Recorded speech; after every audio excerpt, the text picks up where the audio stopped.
Tenerife. Perched on the northwestern coast of Africa, this Spanish island is popular amongst European holidaymakers, famed for its all-inclusive hotels and lively party scene. Out of the millions of Brits who visit Tenerife, 95% of them stay in the tourist hotspots which dominate the southeastern coast. But there's another side to the island. My name is Ella, and I visited Tenerife for a week with the aim of exploring the island's rarely visited north. It's a world of towering peaks, picturesque coastlines and prehistoric forests. An area where English is barely spoken and where the food is local and authentic. My journey away from Tenerife's beaten tourist track was filled with unexpected surprises. Not all of them welcome. It's about time I gave an update, I think. Join me as I experience unexplored Tenerife.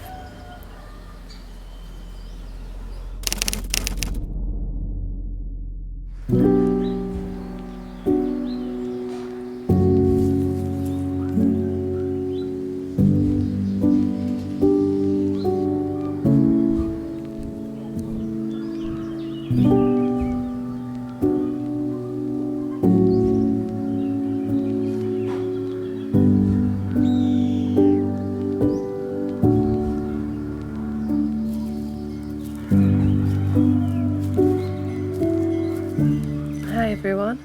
It's about time I gave an update, I think. Since we last spoke, it has been 2 full days. I visited the mountains in the north of the island, not yesterday, but the day before. And the morning that I visited the mountains, I woke up and I had a pretty bad cold. My nose was completely stuffed up and I had a really sore throat. But I thought, let's still get on with the day and have fun. So we did that.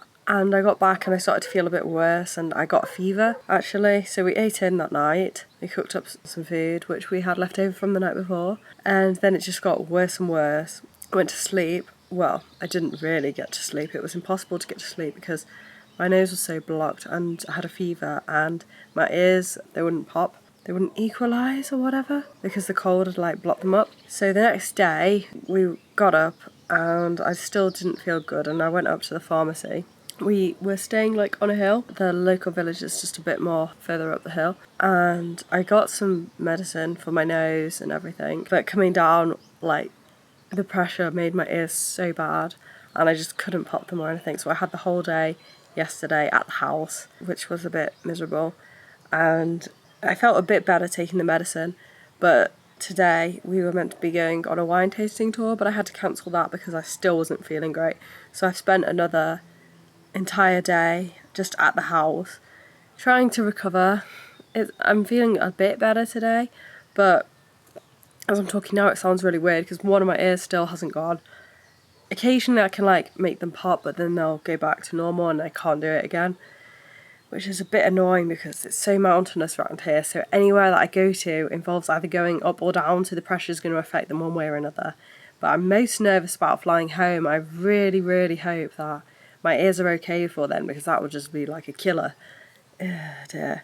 Anyway, I hate not doing anything. I feel like I should be out exploring, but I guess it probably has done me good to stay at home, and I've just been sunbathing and Lewis has been going out and getting supplies and stuff. Like, it probably is good for me to have these odd days where I do nothing, as difficult as it is for me. Anyway, it's been 2 full days doing nothing, so I am hoping to continue exploring tomorrow, but we'll just see how my body's feeling. Fingers crossed.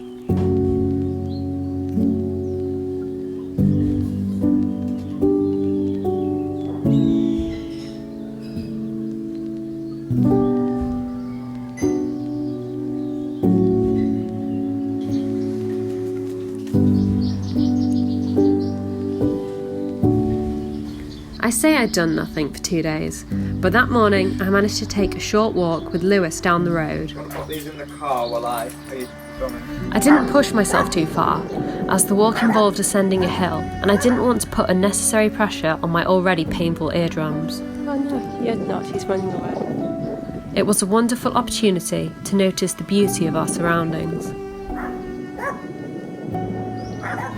Lewis went out to buy us some lunch, and ended up accidentally spending €50 on a pack of Iberico ham. I love Iberico ham, but not even I would have spent that much. Anyway, at least we were able to enjoy it, and it was large enough to last us a couple of days.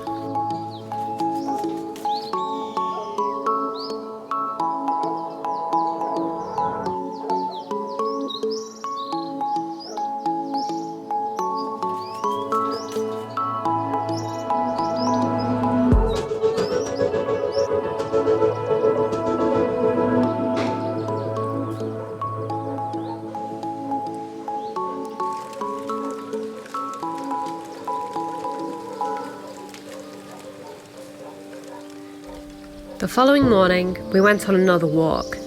I managed to miraculously clear both of my ears, which gave me hope that we'd be able to resume explorations. We decided to head into the nearby city of San Cristóbal de La Laguna to find a highly rated bakery. We found exactly what we were looking for, and we were not disappointed. The pasties and sweets were delicious. La Laguna is the second largest city in Tenerife, after the capital of Santa Cruz, and the third largest in the whole of the Canary Islands. My ears were bearable, and we'd already endured the difficult descent from our villa in the mountains down into the city. So we decided to make the most of our time there by exploring its historical city centre, which is actually a UNESCO World Heritage Site. One of the city's key sites is La Laguna Cathedral, a Roman Catholic church which took 11 years to build. It was completed in 1915. I fell in love with the appearance of the cathedral, so unique and full of character. We decided to view the interior of the cathedral, which cost €5 per person and came with a handset each, which guided us through the cathedral. Look, we press number 1. Will it say what's going on? There was so much information, it was hard to take it all in.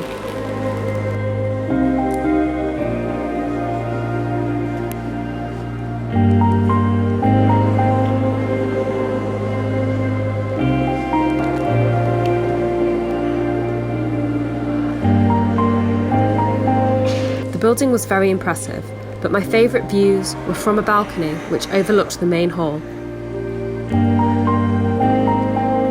After our tour of the cathedral, we found a quiet restaurant to have lunch. Walking through the old city was a peaceful experience. Oh, wow. how lovely. I wasn't quite feeling my usual self yet, so decided not to push myself too hard.